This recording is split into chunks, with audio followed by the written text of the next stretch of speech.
Informed consent. This is printed in Wikipedia. Informed consent from children.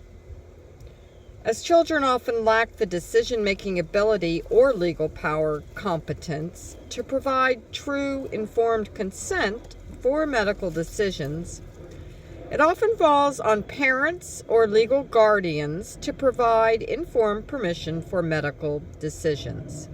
This consent by proxy usually works reasonably well, but can lead to ethical dilemmas when the judgment of the parents or guardians and the medical professional differ with what regard to what constitutes appropriate decisions in the best interest of the child.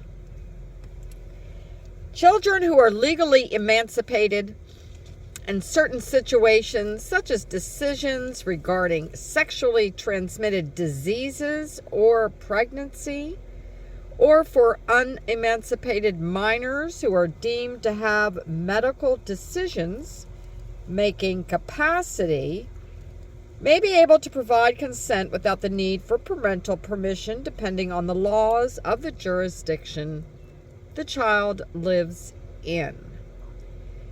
The American Academy of Pediatrics encourages medical professionals to also seek the consent of older children and adolescents by providing age-appropriate information to these children to help empower them in the decision-making process.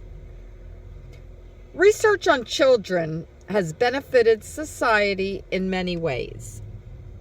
The only effective way to establish normal patterns of growth and metabolism is to do research on infants and young children. When addressing the issue of informed consent with children, the primary response is parental consent. This is valid, although only legal guardians are able to consent for a child, not adult siblings. Additionally, parents may not order the termination of a treatment that is required to keep a child alive, even if they feel it is in the best interest. Guardians are typically involved in the consent of children. However, a number of doctrines have developed that allow children to receive health treatments without parental consent.